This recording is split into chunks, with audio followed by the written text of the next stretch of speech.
Hello friends, मैं धीरज गुप्ता आपको उनके बनने से वीडियो में स्वागत करता हूँ। आज का वीडियो है रामेश्वरम धाम के।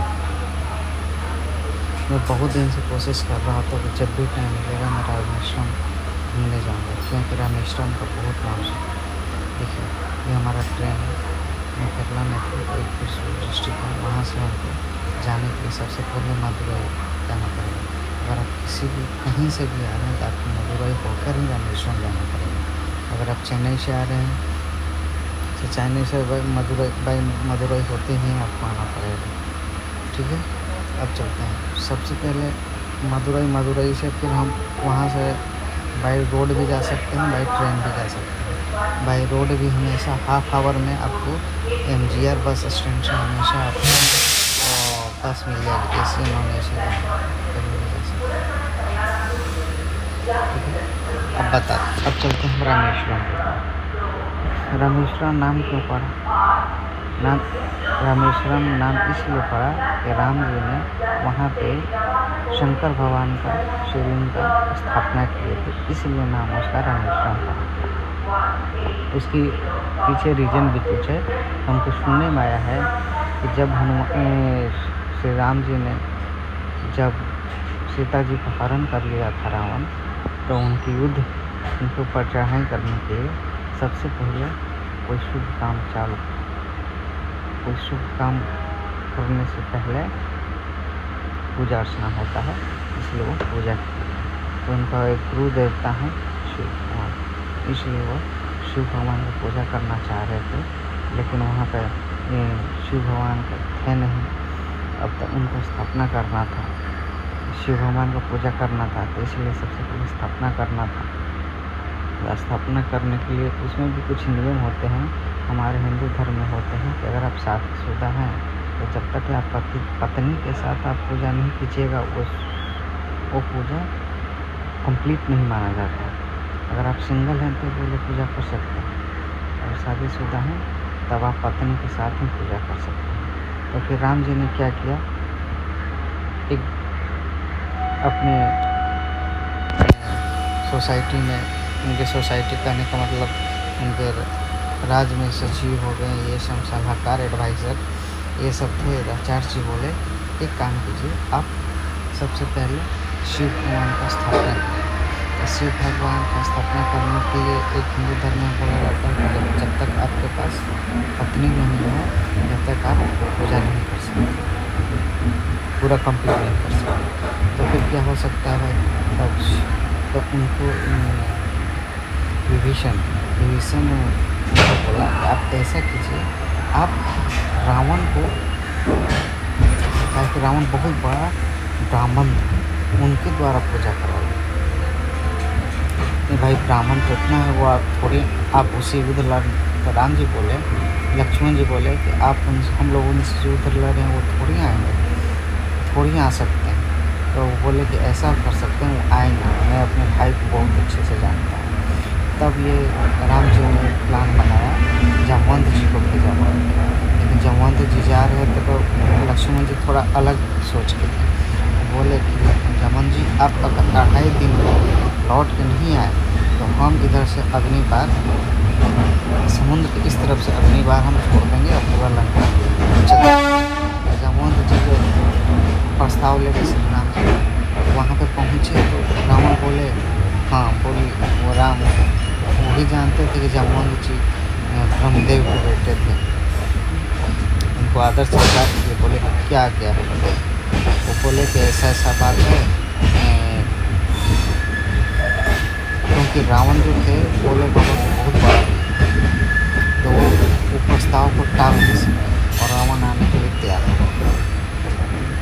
रावण पूछा भी कि आपको डर नहीं लग रहा है? उनको नहीं डर लग रहा है। क्यों नहीं? कि मैं 2.5 दिन के अंदर वहाँ नहीं पहुँचा। तो लक्ष्मण जी दूसरे किनारे पे समुद्र के अग्नि बार में लेके बैठे हुए हैं, वहाँ से अग्नि छोड़ देंगे पूरा लंका को। इसके बाद वहाँ से जब मंत्री लौट गए, उनके पीछे आ गए श्रीलंका में रावण आए। रावण श्री राम जी ने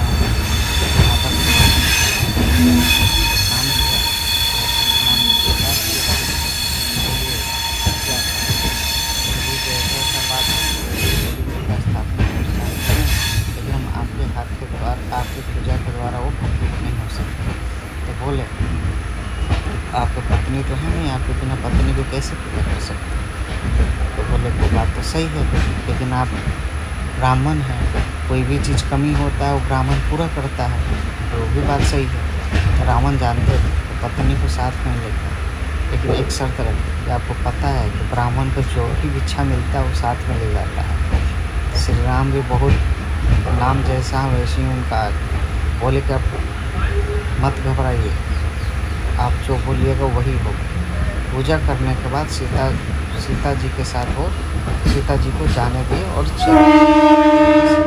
वहाँ पूजा पाठ हुआ और रावण द्वारा पूजा कराया गया और उसको पूजा करने के बाद वो सीता जी से ऐसा स्वाभिमान थे राम जी कि सीता जी से थोड़ा सा भी बात नहीं की, चुपचाप पूजा की सीता जी रावण जी को पहुँचा। ये रामेश्वरम का कहानी है जो मुझे कुछ सुनने को मिला है, तो मैं आपसे शेयर करना चाहा, मैंने शेयर किया। और आप इसी तरह ब्लॉग में बने रहिए, जो फर्स्ट ब्लॉग है और आपको पूरा डिटेल हम रामायण देखे हैं, रामायण का एक एक चीज़ कहाँ पे हनुमान जी श्री राम भगवान पूजा किए, पूजा करने के बाद कहाँ पे पुल बनाने के लिए ब्रिज बनाने के लिए मीटिंग की, फिर वहाँ पे जो अंगूठी भेज रहे थे वो अंगूठी को कैसे साक्षी मान के भेजे, वो वीडियो मैं आपको नेक्स्ट ब्लॉग में दिखाऊंगा।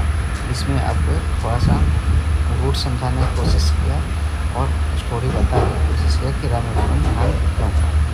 ये शिव भगवान का फराउन शिवलिंग में से 11वां माना जाता है सर, सबसे ऊँचे से काशी हमारा है, इसी तरह 11वां स्थान आता है इसमें। ये हमारा क्या है, यहाँ से हमारा इसमें एक चीज़ और है, एक तरफ यहाँ पे हिंद महासागर, दूसरी तरफ बंगाल की खाड़ी है जो आपको देखने को मिल रहा है। ये देखिए हमारा क्या है, का मंदिर हम लोग साउथ में बहुत देखे हैं, हम लोग भी देखते हैं, लेकिन यहाँ से रेल क्रॉस होता था ना तो सीन हम फर्स्ट टाइम देखे और बैठा भी, मुझको लगा हाँ जब भी मदुरई से आप रामेश्वरम आएंगे तो यही एक सिंगल रूट है, आप इसी पामन ब्रिज से ही आप होकर गुजरिएगा। उनको देख के इतना अच्छा सॉलिड सीन लगा है। अभी भी नया बगल में ब्रिज बन रहा है, कहा जाता है कि इंडिया का सबसे बड़ा समुद्र में ये ब्रिज माना जाता है। ये देखिए पाम्बन ब्रिज आपको देखने को मिल रहा है, आप साउथ का मूवी में देखे होंगे, ये ब्रिज का बहुत नाम है। ठीक है, इसी तरह ब्लॉग में बने रहिए और ब्लॉग का मजा लीजिए और नेक्स्ट ब्लॉग में फिर मिलते हैं। और लास्ट तक ये ब्लॉग को देखिए, इसमें मैं दिखाने की कोशिश किया हूँ, फिर आपको स्टेप बाय स्टेप अगले ब्लॉग में दिखाएंगे कहाँ पे क्या होता है क्या है, कोशिश किया हूँ आपके पास ब्लॉग के माध्यम से बताने की। अभी भी जो भी सब्सक्राइब नहीं कोशिश करता हूँ कि उसमें टेक्निकल के थ्रू मैं कुछ टूरिस्ट ब्लॉग्स भी डालता हूँ, तो आप प्लीज ब्लॉग्स में बने।